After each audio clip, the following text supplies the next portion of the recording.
যে যত বড় ধনী হোক না কেন, যার যত টাকা থাকুক না কেন, যার যত অর্থ থাকুক না কেন, কেউ যদি বাবা সোনার পালঙ্কে ঘুমায়, কেউ যদি টাকার বিছানায়ও ঘুমায়, যত অট্টালিকা বানাও না কেন, শেষের দিনে তোমার সঙ্গী কিন্তু কেউ হবে না।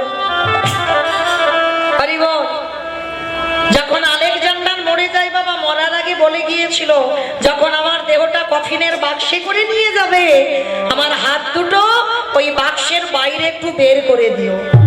প্রশ্ন করেছিল কেন বের করে দেব? কফিনের বাক্সে যদি কাউকে নিয়ে যাওয়া হয় বাবা, সব দেহটা তো ভিতরে থাকে, কিন্তু আলেকজান্ডার বলেছিল আমার দুটো হাত বের করে দেবে। কেন? আলেকজান্ডার মরার আগে জগৎকে দেখাতে চেয়েছে, বোঝাতে চেয়েছে, দেখো আমি আলেকজান্ডারের মতো ব্যক্তি, আমার কোনো কিছু অভাব ছিল না, কিন্তু হাত দুটো কফিনের বাক্সের বাইরে কেন? ভালো করে আমার হাতের দিকে তাকিয়ে দেখো, যেদিন এসেছিলাম সেদিন পরনে আমার একটা সুতোও ছিল না, আর যেদিন ভব ছিঁড়ে চলে যাচ্ছি সেদিনও আমার হাতেই কিছু নেই। তাহলে এলে খালি হাতে, যাচ্ছ তুমি খালি হাতে, তাহলে কিসের জন্য বাবা এত আমার আমার আমার আমার আমার? মনে রাখতে হবে বাবা, যে যতই বলি না কেন, ছেলে আমার, মেয়ে আমার, জায়গায় আমার, জমি আমার, বিষয় আমার, যতই আমারে আমারে করো না কেন,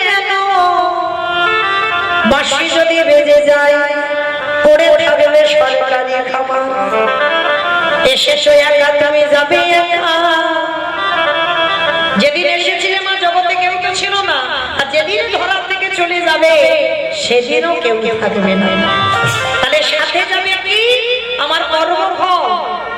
মানে কর্মফল মানে কতদিন তুমি সৎ কর্মে যুক্ত ছিলে, কতদিন তুমি ধর্মটাকে আঁকড়ে ধরেছিলে, কতদিন সাধু সঙ্গ করেছ, কতদিন হরিবাসরে বসেছ, কতদিন ভাগবত আসরে বসেছ, কতদিন যাবত তুমি একাদশীর উপবাস করছো। এই ভালো ভালো কর্মগুলো আমাদের সাথে যাবে। তবে মা, আমি মৌমিতা আর একটা গ্যারান্টি দিতে পারি, আর একজন আমাদের সাথে যাবে, সেটা আমার গ্যারান্টি, ও যাবেই।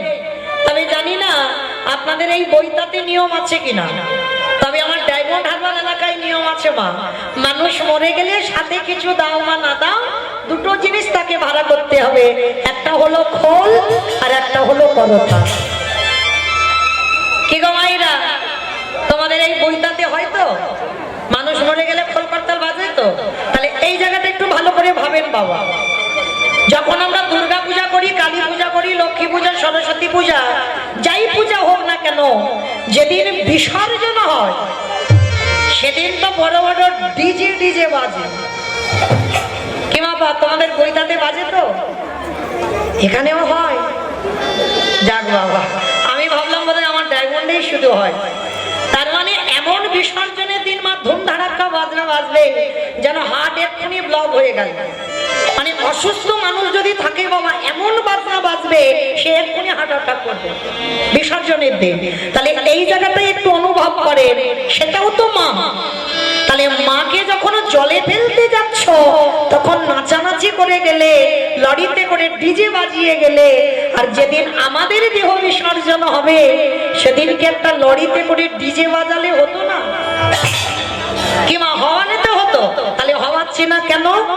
এই জায়গায় চৈতন্য মহাপ্রভু শিক্ষা দিলেন, ওরে কলিজি ভালো করে পিছনের দিকে তাকিয়ে দেয়, যেদিন এসেছিলিস সাথে কেউ ছিল না, আর যেদিন যাচ্ছিস তোর সাথে যাচ্ছে কে কর্মফল।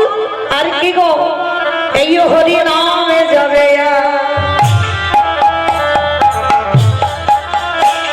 আমাদের বাচ্চাদের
আমাদের পছন্দে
তাহলে চলেন যদি আঁকড়ে ধরতে হয় মা সকাল সকাল গোবিন্দ চরণটা ধরো, কারণ জগতে যা যা কিছু দেখছো মা সব অনিত্য বস্তু, আর নিত্য বস্তু যদি থাকতে হয় আমার গৌর গোবিন্দ চরণ।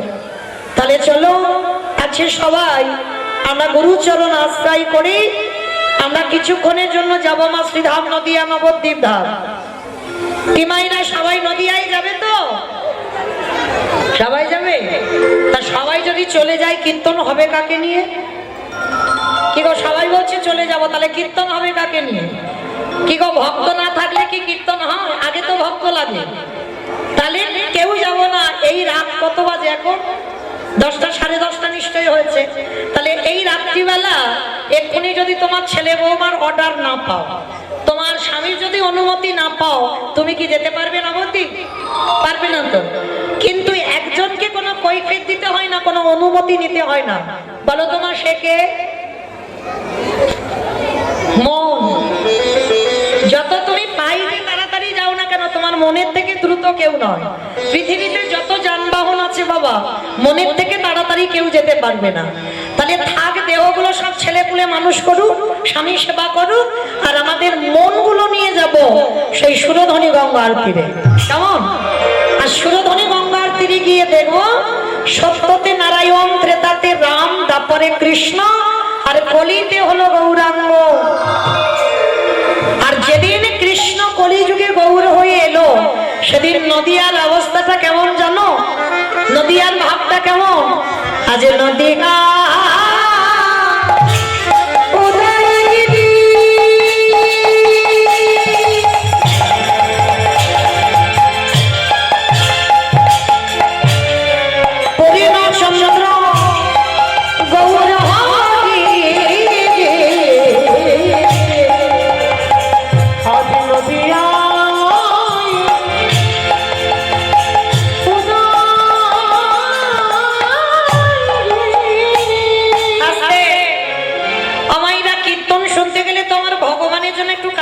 করতে হয়।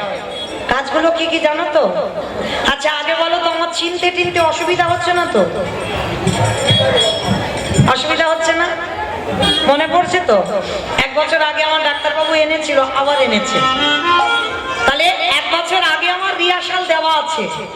কীর্তন শুনতে গেলে ভগবানের জন্য 3টে কাজ করতে হবে, শঙ্করধ্বনি, উলুধ্বনি, আর যাদের যাদের হাতগুলো এসেছে, যারা বাড়িতে রেখে এসেছো বলবো না, যাদের হাত হরিবাসরে এসেছে, কি মাইরা সবার হাত আছে তো?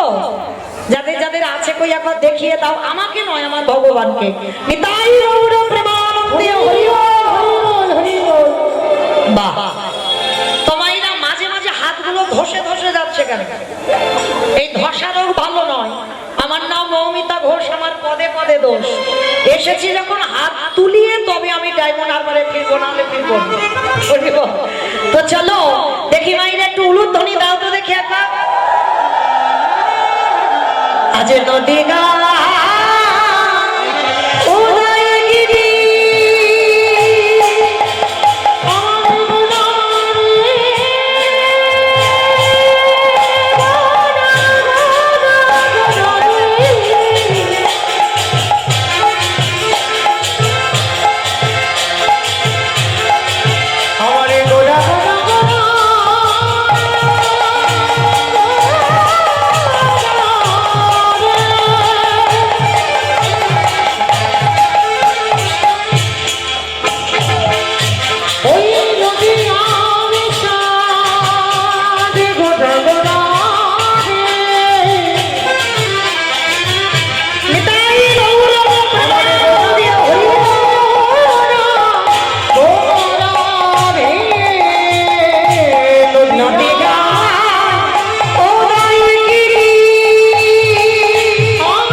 মায়ের নাম কি? শশী ঠাকুরানী, আর বাবার নাম হলো জগন্নাথ মিশ্র।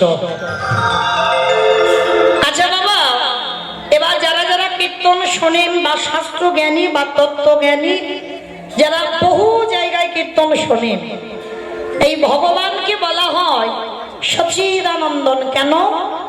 মায়ের নাম ছিল শশী ঠাকুরানী, ওই জন্য মার নাম অনুসারে ছেলেকে বলা হয় সচিদানন্দন। আর বাবার নাম জগন্নাথ মিশ্র, ওই জন্য বাবার নাম অনুসারে ছেলেকে বলা হয় জগদানন্দন। আচ্ছা, এইবার আপনারা যারা কীর্তন শোনেন বা বোঝেন, বলেন তো আমার ভগবানকে সচিদানন্দন বলে না জগদানন্দন বেশি পরিচিত হয়েছে? সচিদানন্দন। বেশ, জগদানন্দন কিন্তু কেউ বলে না, সব বলে সচিদানন্দন। কিন্তু বাবা এই জায়গাটায় সবাইকে ভাবতে হবে, কেন? ভগবান তিনি তো কলিযুগের মহাপ্রভু, কলিযুগের ভগবান। তাহলে কলিযুগের ভগবান হয়ে তিনি আজকের মায়ের পরিচয়ে পরিচিত হলো। আর কি হয়েছে? আর আপনারা আমরা সবাই কলির সন্তান হয়ে আমরা কেন বাবার পরিচয়ে পরিচিত হচ্ছে? দেখবেন বাবা, কোথাও গেলে যে মা দিল ব্যথা সে মা রইল কোথাও, কথায় বলে না? যেখানে যাও না কেন, যদি একটা বাচ্চা হারিয়েও যায়, সবার আগে কি কেউ বলবে এ বাবা তোর মার নাম কি? সবার আগে বলবে তোর বাবার নাম কি? আর যে বাবার নাম বলতে পারবে না বাবা, সমাজ তাকে কত গালিগালাজ করবে। যেখানে যাও না কেন তোমাকে তোমার বাবার নামটা লিখতে হবে। কিন্তু এই জায়গায় চৈতন্য মহাপ্রভু তিনি মায়ের পরিচয়ে পরিচিত হলো, আর আপনারা আমরা কলির মানুষ হয়ে সবাই বাবার পরিচয়ে গেলাম কেন? এইটা জানতে গেলে বাবা একটা কথা শুনতে হবে, তাহলে বুঝতে পারবে। তবে মন দিয়ে শুনতে হবে, তবে অনুভব করতে পারবেন কেন ভগবান আমাদের বেলা বাবাকে জায়গা দিল আর নিজের বেলা মায়ের জায়গাটা দিল কেন? শোনো মায়েরা ভালো করে। কেমন একটা ছোট্ট বাচ্চাকে ফেলে বাবা চলে গেছে কাজে, 1 বছর পর পর বাড়িতে আসে, আর মা কি করেছে সারাদিন সংসারের খাটুনি খেটে ওই ছেলেটাকে দিনে দিনে বড় করছে। বাবা কিন্তু কোনো কাজ করছে না, বাবা তো কর্মে চলে গেছে, টাকা পাঠায়, মা ছেলেটাকে মানুষ করে। কিন্তু ছেলে যখন একটু বড় হয়েছে, হঠাৎ বাবা একদিন বাড়িতে আসছে, আর ওই ছোট্ট বাচ্চাটা ধুলো কাদা বালি মেখে আছে। সেই অবস্থাতে খেলতে খেলতে দেখে না তার বাবা বাড়িতে আসছে, আর সেই খেলাধুলো কাদা বালি অবস্থায় ছুটে গেছে, মানে আনন্দে বাবা ফিরছে তো অনেক দিন পর। তা বাবা ফিরছে বলে ছেলেটা ছুটে গিয়ে বাবার কোমরটাকে সবে জড়িয়ে ধরতে,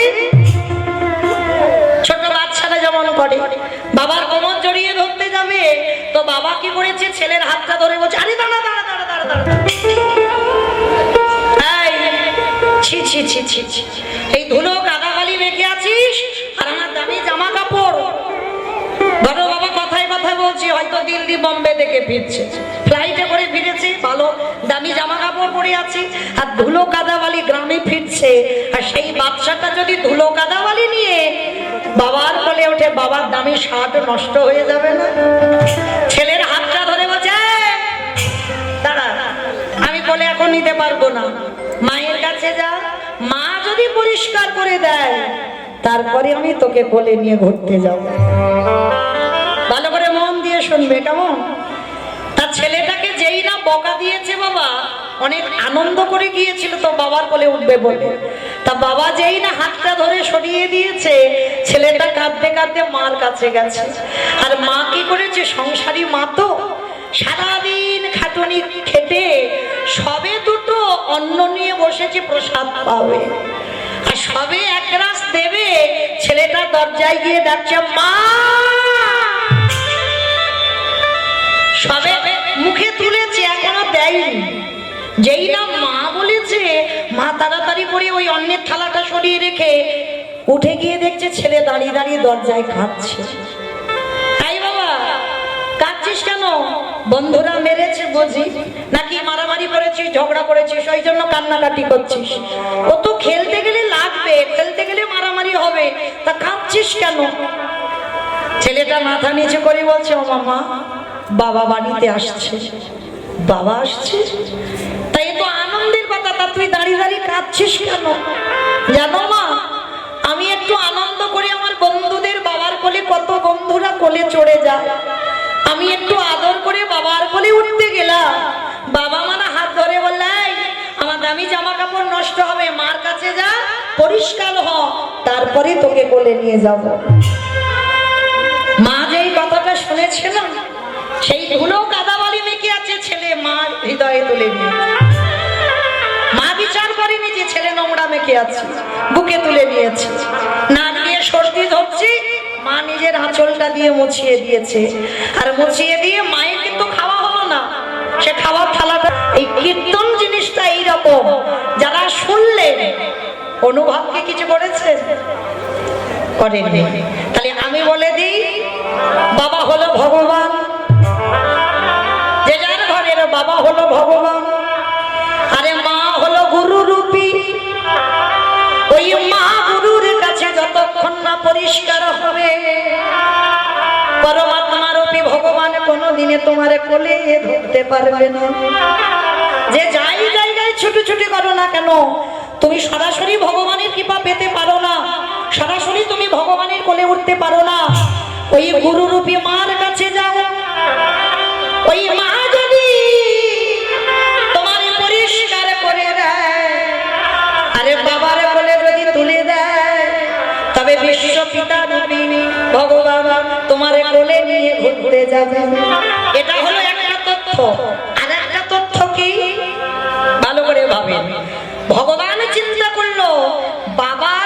নোংরা মেখে আছে বলে কোলে নিল না, কিন্তু মা কিন্তু বিচার করছে না। মা ভালোবাসে, বাবা ভালোবাসে, কিন্তু দুজনের ভালোবাসা তফাৎ। কেউ রেগে যাও আর চটে যাও, যাই করো না কেন বাবা, এটা বাস্তব। মা ভালোবাসে, বাবা ভালোবাসে, দুজনে ভালোবাসে, কিন্তু তফাৎ। কিরকম? বাবার ভালোবাসা হলো একটু ঐশ্বর্যে, আর মায়ের ভালোবাসা হলো একটু মাধুর্যে। তাই তো মা নোংরা বিচার করলো না, কিন্তু বাবা নোংরা বিচার করলো। কাদা মেখে আছে বলে কোলে নিল না। ভগবান চিন্তা করলো এই কলির মানুষ, এরা তো সবাই নোংরা মাখাজি, সবাই নোংরা মেখে আছে। মা যারা বসে আছো, যারা দাঁড়িয়ে আছো, আমি কীর্তনিয়া সম্প্রদায়, সবাই নোংরা মেখে আছি। কিসের নোংরা? কাম কাঞ্চনে আসক্ত, বিষয়ে বিষয়ে আসক্ত। এ ছেলে আমার, মেয়ে আমার, ঘর আমার, বাড়ি আমার, গাড়ি আমার, এই আমার আমার ময়লার বসন হৃদয়ে চেপে আছে। এগুলো হচ্ছে ময়লা। তাহলে ছেলে ময়লা মেখেছিল বলে বাবা তো নিতে পারলো না। ভগবান চিন্তা করলো, আমি যদি বাবার পরিচয়ে পরিচিত হই, এই কলির ছেলে মেয়েরা এরা যে নোংরা মেখে আছে, তাহলে এদেরকে আমি কোলে নিয়ে উদ্ধার করবো কেমন করে? কিন্তু মা ধুলো বিচার করে না। তাই তো চৈতন্য মহাপ্রভু সিদ্ধান্ত দিল, আমি কলিযুগে যাব, মায়ের পরিচয়ে পরিচিত হয়ে। মা যেমন সন্তানের নোংরা ধুলো বিচার করে না, সহজে মা কোলে করে নিয়ে নেয়, ঠিক তদ্রূপ গৌরাঙ্গ মহাপ্রভু আজকের মাতৃস্বরূপে এসেছে। এই কলির মানুষ আমরা সবাই সন্তান সম। আর মা যেমন ছেলেকে কোলে নেয়, নোংরা ধুলো বিচার করে না, আমার গৌরাঙ্গ মহাপ্রভু সচিদানন্দন গৌরাঙ্গ সুন্দর হয়ে এই কলির জীবীকে উদ্ধার করিতে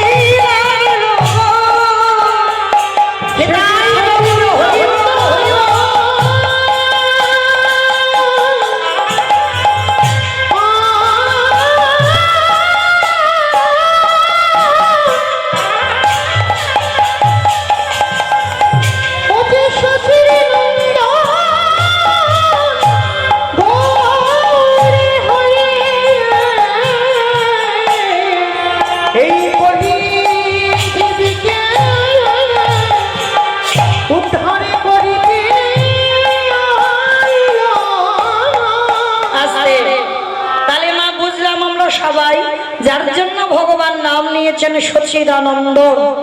আমরা বলি সচিদানন্দন গৌরাঙ্গ সুন্দর। আচ্ছা বলো তোমা, সংসার সুখের হয় পুরুষের গুণে। পুরুষের গুণে, রমণীর গুণে? বেশ, তাহলে এই যে বড়াই করে বলছো সংসার সুখের হয় রমণীর গুণে। অমাইরা কালকের একটা ব্রত আছে জানো তো? কতজন জানো? কই একবার হাতটা তোলো তো দেখি। জন্মাষ্টমী তো? হাই দেখো নাকি কালকে জন্মাষ্টমী। আচ্ছা এইবার একবার দেখাও তো দেখি কারা কারা কালকের রামনবমী পালনটা করবে, কারা উপবাস করবে, একবার হাতটা তোলো। এই কটা হাত? হ্যাঁ গো, এই তো বললে সংসার সুখের হয়। আমার ভাই কি বললো? পুরুষের গুণে। তোমরা হেসে উঠলে। রমণীর গুণে, এটা খনার বচন। তাহলে রমণীর গুণে যদি সংসার সুখের হয়, তাহলে হ্যাঁ গো, হাত উঠলো না কেন কালকের ব্রতের সময়? যখন বললাম কারা কারা ব্রত করবে, একটাও হাত উঠছে না। কয়েকটা হাত উঠেছে, কেন হাত উঠছে না কেন? একটা কথা মনে রাখবে, আমরা হিন্দু ধর্মের মানুষ, আমরা সনাতন ধর্মের মানুষ। যেমন দুটো ছেলের জন্মতিথি পালন করতেই হবে, একটা হলো জন্মাষ্টমী আর একটা হলো রামচন্দ্রের আবির্ভাব তিথি। এই দুটো ব্রত পালন করতে হবে। তো মায়েরা যারা যারা বসেছো, ভালোই হয়েছে আজকে যখন আপনাদের সঙ্গে আমার দেখা হলো। মানবেন না মানবেন আপনাদের ব্যক্তিগত ব্যাপার, কিন্তু আমার বলার জায়গা দিয়েছেন, আমি একটু বলবো। বিশেষ করে কালকের ব্রতটা পালন করবেন। কেন জানো? আমি বলে যাচ্ছি, যারা যারা করেন তাদের চরণে তো দণ্ডবত, আর যারা করেন না, বেশিক্ষণ নয়, অন্তত বেলা 12টা পর্যন্ত ব্রতটা পালন করবো। সারা দিন রাত করতে হবে না, যেমন আমাদের গুরু মহারাজদের আদেশ আমাদের একাদশীর মতো পালন করতে হবে। আর আপনারা সংসারী মানুষ, তো অবশ্যই মনে রাখবে 12টা পর্যন্ত, বেশিক্ষণ নয়। অনেক অনেক মানুষ তো বাবা আমরা 8টা-9টার সময় ঘুম থেকে উঠি, আর ওইটুকু টাইম একটু আগিয়ে দিতে পারি না। চেষ্টা করবেন কালকের অবশ্যই আমার রামচন্দ্রের আবির্ভাব তিথি আমাদের পালন করতে হবে। আর কেউ যেন ভেবো না বাবা এখন তো আমার রামচন্দ্রের নাম করা নিষিদ্ধ হয়ে গেছে, কেন এইসব রাজনীতি হচ্ছে না, অপরাধ নেবেন না বাবা, আমি বলতে চাইলাম না। এই জন্য বললাম রামচন্দ্রকে এই রাজনীতি আনবে কেন? আমরা হিন্দু ধর্মের মানুষ, আমরা সনাতন ধর্মের মানুষ। রামচন্দ্র ত্রেতা যুগের ভগবান, আর ত্রেতা যুগের ভগবান হয়ে আমরা ভগবানের আরাধনা করব, এতে তো বাবা কারো রাগারাগি হওয়ার কথা নয়। তো অবশ্যই করে মা আমি যাদের বলে গেলাম অবশ্যই রামচন্দ্রের ব্রত পালন করবেন। আচ্ছা কালকে কতজন 12টা পর্যন্ত পালন করবে একবার দেখাও তো, হাতটা তুলে। এতজন করবেন? বাহ, আজ আমার কীর্তন গাওয়া সার্থকতা হয়ে গেল বাবা। কারণ রামচন্দ্রের জন্ম নয় মা, কেউ যদি আমরা বলি জন্ম, ভগবান জন্ম নেয় না, ভগবান আবির্ভাব হয়। হ্যাঁ, যেমন পঞ্জিকাতে লেখা হয় দেখবেন কৃষ্ণের জন্মাষ্টমী, এখন ভগবান জন্ম নেয়। আমাদের বৈষ্ণব তালিকাতে লেখা হয় ভগবান কৃষ্ণের আবির্ভাব তিথি। মানে কথাটা বলতে হবে বাবা, একটু ভেবে বলতে হবে। তো অবশ্যই যারা করবেন, কারণ কালকে দুপুর 12টার সময় রামচন্দ্রের আবির্ভাব হয়েছিল, আর তার 2 ঘন্টা পরে ভরতের জন্ম হয়েছিল, আর তার 2 দিন পরে লক্ষ্মণ আর শত্রুঘ্নর জন্ম হয়েছিল। কেমন? তাহলে অবশ্যই করে পালন করছেন। আর এই যে কেন বললাম বাবা পালন করতে, কেন জানো? একটা নারী পারে কিন্তু সংসারটাকে কৃষ্ণ ভক্তের সংসার করতে। কারণ আমরা ভুলে গেলে হবে না, যেদিন মাতৃ জঠরে কেঁদেছিলাম সেদিন তো বলেছিলাম আমরা জগতে গিয়ে কৃষ্ণ দাস হব। তাহলে কেন ভুলে যাচ্ছি? আমরা সবাই মায়ার দাস হয়ে আমরা কৃষ্ণ দাস, সেটা ভুলে গেলাম। তাই এই কথাটা বলার একটাই কারণ, একটা নারী কিন্তু ঘরের শক্তি। যতই পুরুষ রোজগার করে আনুক না কেন, ঘরের নারীটা যদি ঠিক না হয় মা, সে সংসার নড়বড় করবে, সে সংসার কোনোদিন ঠিক হবে না। কারণ ঘরের নারী হচ্ছে জগৎ জননী মা দুর্গার অংশভূতা। একটা নারী সব পারে, পরিবারটাকে ভক্তও করতে পারি, পরিবারটাকে অভক্তও করতে পারি। যদি বলো কেন, আমার কথা নয়, প্রমাণ দিয়েছে শাস্ত্র। ভালো করে শুনবেন কেমন, আমার মায়েদের চেতনার জন্য বলা। ও মায়েরা, এক ভক্তিমতী নারীর জন্ম হয়েছিল, মন দিয়ে শুনবে কথাটা কেমন। এই নারীটা জন্মের আগে থেকে বাবা এরা প্রসাদ ভোজী ছিল। আমাইরা প্রসাদ ভোজী মানে বোঝো তো, যারা ভক্ত হয়েছেন বোঝেন, ভগবানকে দিয়ে খাওয়া। কি গো, ভগবানকে দিয়ে পাচ্ছ তো? ইটবো জানো না, কালকে নয়, কালকে নিরামিষ সেবা করবে। কালকে কখনো নয়, আমি সাহার নয়, মানে জেনে গেল, তার মানে মনে হয় পালন করবে, ওই জন্য জেনে গেল ভালো করে। রাধে, পালন যদি না করে, ওটা আমার ননদের স্বামী তো, রাধে, ওই জন্য একটু জেনে গেল। তোমার ডাক্তারবাবু আমার এই জামাইবাবুর ওখানে চেম্বারে বসে, ওই জন্য অনেকটা হিতাহিত, ওই জন্য একটু জেনে গেল। তো যাই হোক, তো এই মা, মেয়েটার জন্ম হয়েছিল, জন্মের আগে থেকে বাবা মা প্রসাদ ভোজী, আর মেয়েটা মাতৃ জঠর থেকে বাবা ভগবানের প্রসাদ পায়। জন্মাবার পর মেয়েটার নাম রেখেছিল সত্যমা। মেয়েটার নাম কি বললাম? সত্য। তা এই সত্যমা এমনই একজন নারী ছিল, ছোটবেলা থেকে সর্বদাই তার খেলাধুলাই ভগবানকে নিয়ে, অন্য কিছু খেলা ছিল না। কিন্তু এমন অদৃষ্টে লেখা ছিল মা, মেয়েটা যখন বিয়ে হলো, বাবা মা দেখাশোনা করে এমন একটা পরিবারে বিয়ে দিল, যে পরিবারটা ছিল বাবা ঘোর নাস্তিক। বাবা বাবা নাস্তিক মানে বোঝেন তো? মানে কৃষ্ণ ভজন করে না, একাদশী করে না, হরিবাসরে যায় না, হরিবাসরে যায় না কি ধারে কাছেও যাবে না, ভাগবত আসরে যাবে না, সাধুগুরু বৈষ্ণবকে দেখলে প্রণাম করবে না, মানে মানে খুব নাস্তিক। আর সেই পরিবারে সত্যমার বিয়ে হয়, কিন্তু মেয়েটার চরিত্রটা এমনই একটা ছিল মা, এমন একটা ঘরে গেল সারাদিন সেই স্বামী আর শাশুড়ি মিলে সকাল থেকে আর রাত্রি পর্যন্ত মা শুধু কাজ করা, মানে হাতে জল আর শুকনো হয় না, সারাদিন কাজ করতেই থাকে। আর সত্যমার শাশুড়ি তো শাশুড়ি নয় মা, সে শ্বাস উড়িয়ে দেবে, কারণ মনে রাখতে হবে শাশুড়ি মা হবে না আর বৌমা মেয়ে হবে না। তবে হবে না বলা ভুল, হয় কোন কোন পরিবারে যদি বাবা মানিয়ে নেওয়ার শক্তিটা তার থাকে, যদি তার ধৈর্য শক্তিটা থাকে, অবশ্যই বৌমা মেয়ে হয় আর শাশুড়িও মা হয়। কিন্তু আজকে সত্যমা শাশুড়ি, সে শাশুড়ি নয়, শ্বাস উড়িয়ে দেয়, মানে এত কঠিন শাসন ছিল, মানে ঘরের বাইরে পা দেওয়া যাবে না, শাশুড়ির অনুমতি ছাড়া কিচ্ছু করা যাবে না। আর কৃষ্ণ নাম তো দূরের কথা, কিন্তু সত্যমা ছোটবেলা থেকেই তো ভজন সাধন নিয়ে থাকতো।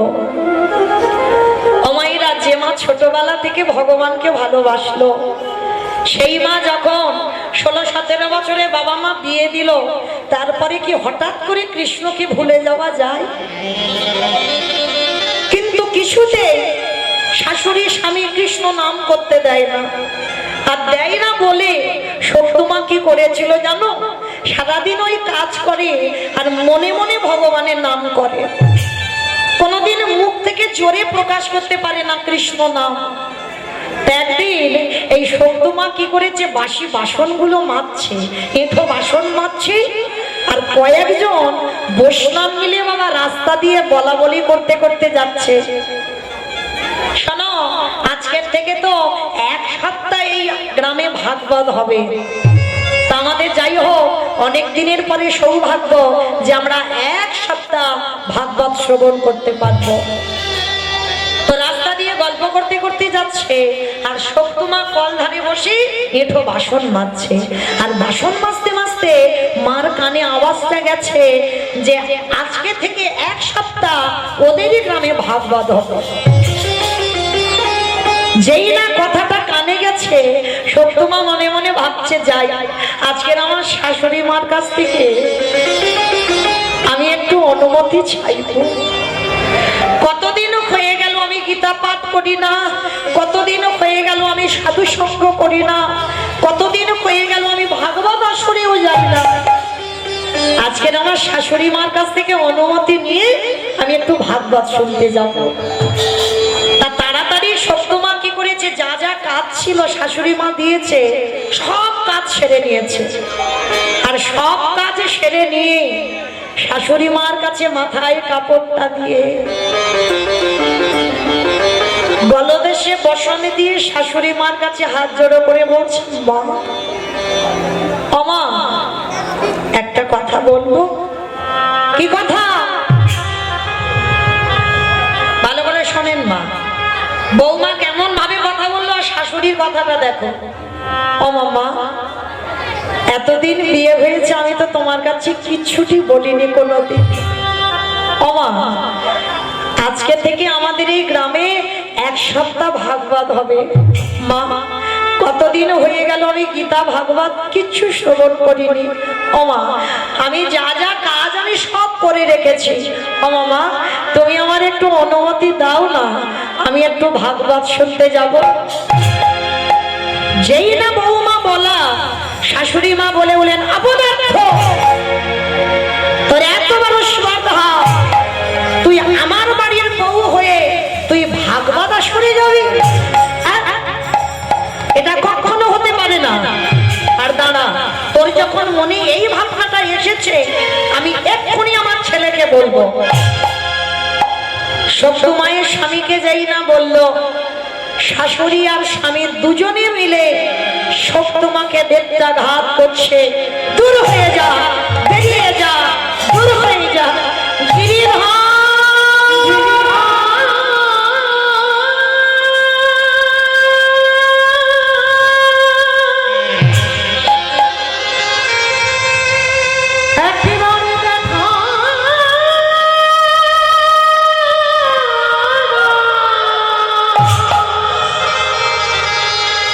ওগো তুমি নাকি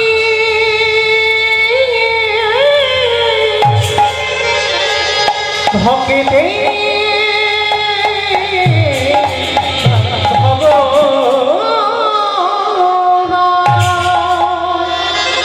এত মারা মেরেছে সপ্তমাকে, সারা শরীর থেকে রক্ত ঝরে ঝরে মাটিতে পড়ছে, তবু এত অত্যাচার সহ্য করেও একটা দিন বাপের বাড়িতে বাবা নালিশ জানায়। তার ভগবানের প্রতি বিশ্বাস ছিল, একদিন না একদিন আমি এই পরিবারটাকে কৃষ্ণ ভক্তের পরিবার বানাবো। এত মারা মেরেছে মেয়েটাকে, ঘরের ভিতরে দরজা বন্ধ করে রেখেছে, যদি বউ চলে যায় ভাগবাদ আসলে, আর দরজা বন্ধ করে নয়ন জলে কাঁদে আর বলে, গিরিধর আমি তোমার কাছে কি এমন অন্যায় করেছি গো, যার জন্য তুমি আমার শাশুড়ি আমায় মারলো, আমার স্বামী আমায় মারলো। বেশ, মারো, জ্বালা দাও, যন্ত্রণা দাও, কিন্তু সহ্য করবার মতো ক্ষমতাটুকু তুমি দিও।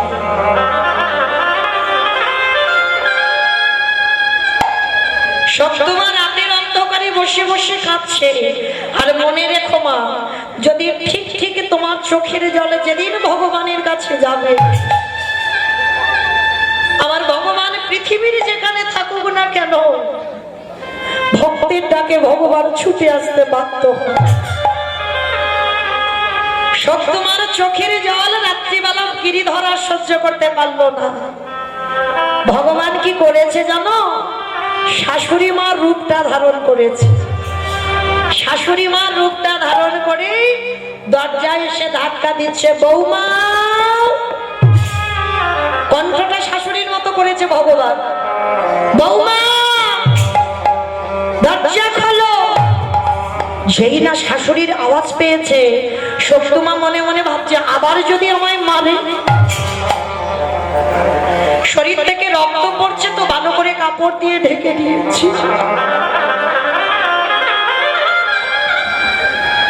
দরজা খুলে দিয়েছে, আর দরজা খুলে দিতে ভগবান শাশুড়ি সেজে সপ্তমায়ের মাথাতে সবে হাতটা বুলিয়েছে। আর যেই না মাথাতে হাতটা বুলিয়েছে, এই যে সকালবেলা এত মারা মেরেছে বাবা, সব জ্বালা যেমন নিমিষে জড়িয়ে গেল। আর কোনো জ্বালা, কোনো কষ্ট, ব্যথা বেদনা নেই। ভগবান শাশুড়ি হয়ে বলছে, কি রে, সকালবেলা আমি মেরেছি, ব্যথা লেগেছে? মাথাটা নিচু করে কাঁদছে সত্যি। না মা, লাগেনি, লাগেনি বললে হবে? আমি মেরেছি, আমি জানি না তোর কত লেগেছে।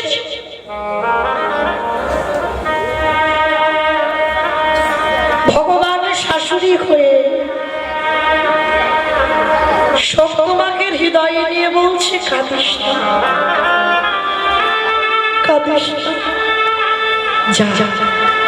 আমি এক্ষুনি তোকে বলছি, ছেলে তো ঘরে ঘুমাচ্ছি, ছেলে তো জানবে না, যা এক্ষুনি তুই, আমি দরজা খুলে দিচ্ছি, তুই এক্ষুনি চলে যা, একটু বৈষ্ণবদের কাছে গিয়ে তুই একটু ভাগবত শুনে আয়।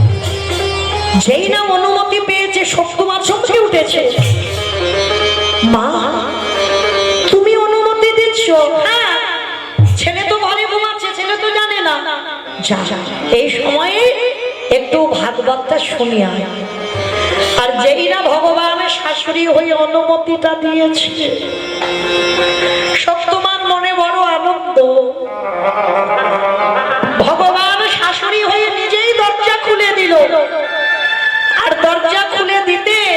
সপ্তমা ছুটতে ছুটতে একেবারে সেই গ্রামের শেষে যেখানে ভাগবত হচ্ছিল ভাগবত আসরে চলে গেছে। সারা রাত ভাগবত শুনেছে, আর সারা রাত ভাগবত শুনে সকাল যখন হয়ে গেছে এদিকে গিরিধর মনে মনে করছে হায় হায় হায় হায়, সকাল হয়ে গেল, শাশুড়ি যদি এবার ঘুম থেকে জেগে যায়, যদি দেখে বৌমা ঘরে নেই, তাহলে ও মেয়ের আর আস্ত রাখবে না। এবার কি করবে ভগবান? এঠো বাসন পড়ে আছে, বাসি ঘর দাবা পড়ে আছে, ঝাঁটা দিতে হবে, বাসি কাপড় জামা পড়ে আছে, কি করবে এবার? ভগবান কি করেছে জানো? হরিবল, যেই না সকাল হলো সপ্তমা ভাগবত আসরে আছে, আমার গিরিধর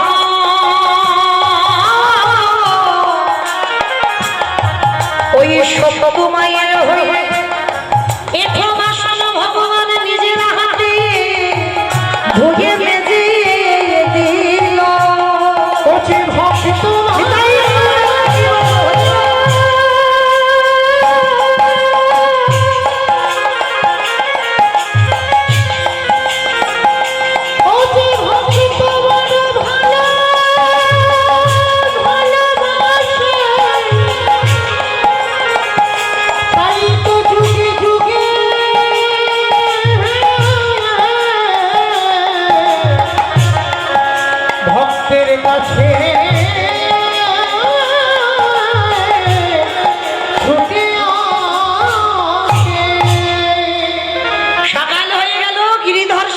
ছেড়ে রেখেছে, আর এদিকে সপ্তমাকে শাশুড়ি মা হয়ে তো বলেই দিয়েছিল ভগবান, যা ভাগবত শুনে আসবার সময় আমার প্রসাদী নিয়ে আসবে।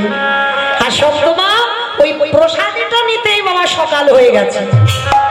আর ওই সকালে যেই না হয়েছে, সপ্তমা ছুটতে ছুটতে বাড়িতে আসছে, আর এদিকে শাশুড়ি মা সকালবেলা গিয়ে দেখছে বৌমা দরজা খোলা। ছি ছি ছি ছি ছি ছি ছি, আমার অনুমতি ছাড়া ও মেয়ে ভাগবত আসরে চলে গেল।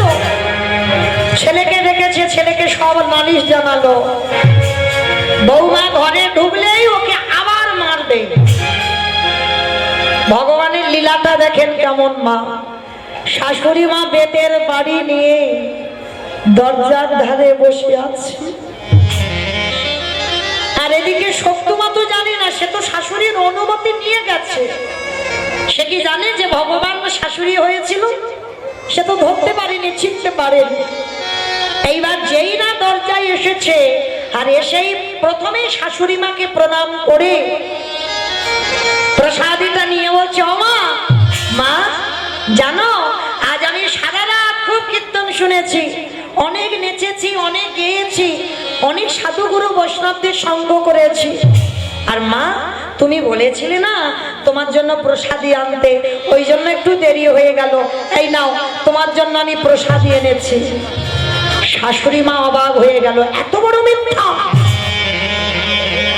আমি তোকে যেতে দেব না বলে আমি আমার ছেলে দুজনে মিলে তোকে মারলাম, তবু তুই এত একাতে তুই আমার কথা অবাধ্য করে চলে গেলি। মা এটা কি বলছো? তুমি তো আমাকে অনুমতি দিয়েছো, তোমার অনুমতি পেয়ে তো তবে আমি গেছি। মিথ্যা কথা, আমি তোকে অনুমতি দিইনি। এইবার ছেলে এসে বলছে, তবে রে পাপিষ্ঠা নারী, সারা রাত গিয়ে ওই ভাগবত আসরে নেচেছিস, গেয়েছিস, দেখাচ্ছি তোর মজা। শাশুড়ির স্বামী দুজনে মিলে আবার সকালবেলা বেত্রাঘাত, বেরিয়ে যা, দূর হয়ে যা, বেরিয়ে যা। গিরিধর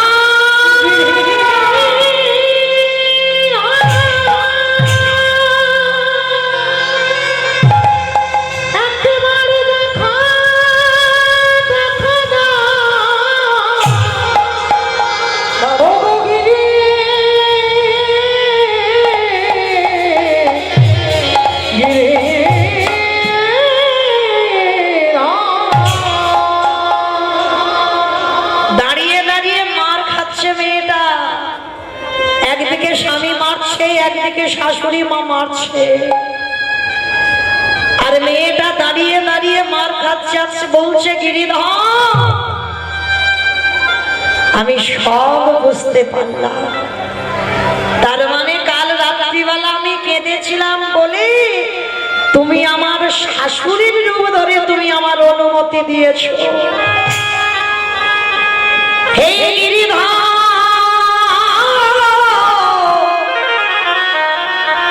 সেই যদি তুমি আমায় দর্শন দিলে,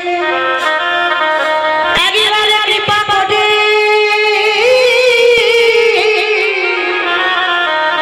কৃপা করে একেবারে সবার সামনে তুমি বাঁশি দিয়ে দাদা ও গিরিধর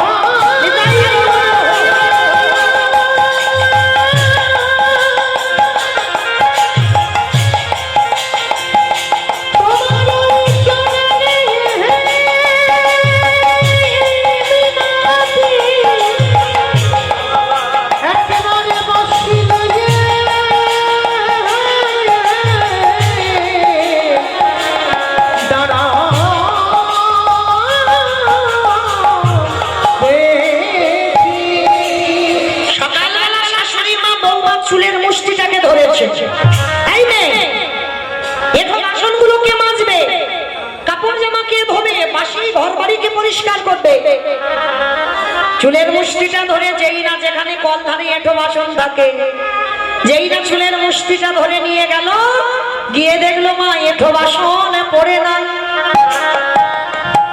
সেই বাসনে যেন কে মেজে ধুয়ে পরিষ্কার করে রেখেছে, ঘর বাড়ি বিছানা পরিষ্কার, জামা কাপড় ধুয়ে মেলে দিয়েছে, ঘর বাড়ি মুছে দিয়েছে।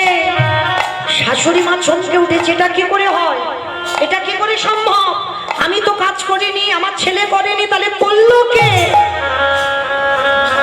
আর জানতে বাকি হয় মা কাজগুলো কে করতে পারে। সপ্তমা বসে বসে কাঁদছে আর বলছে গিরিধর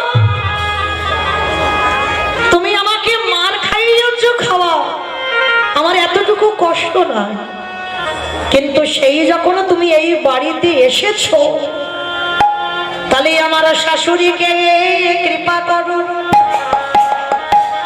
একবার আমার স্বামীর মন মতি যেন তোমার রাতুল চরণে চলে যায়। কি গো, যে স্বামী নাস্তিক, যে শাশুড়ি নাস্তিক ছিল, তাদের আজকের দুর্দশা কেমন দেখো। প্রভু তুমি যদি মনে করো পৃথিবীটাকে একটা সেকেন্ডে লয় প্রলয় করে দিতে পারো, তোমার ইচ্ছাতে মরা গাছে ফুল ফোটে, তোমার ইচ্ছাতে শুকনো গাঙে উজান বয়, তাহলে তুমি যদি মনে করো আমার পরিবারটাকে তুমি কৃষ্ণ ভক্তের পরিবার করতে পারো না, এরা তো তোমায় ভালোবাসে না, তাহলে এমন কিছু করো যাতে এরা আজকে থেকে তোমায় সাক্ষাতে দেখে ভালোবাসে। গিরিধর মনে মনে চিন্তা করলো আর মেয়েটাকে কষ্ট দেব না, এইবারে বাঁকা করে বাঁকা হাতে আমার গেল শশী,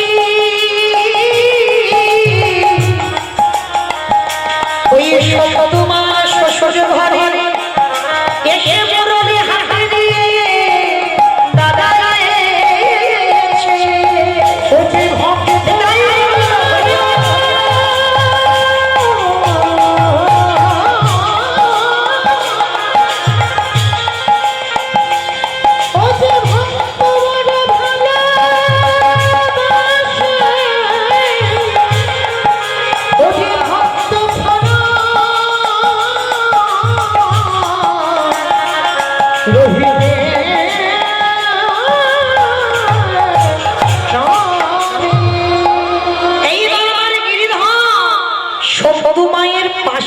বাঁশিটা ধরে দাঁড়িয়েছে।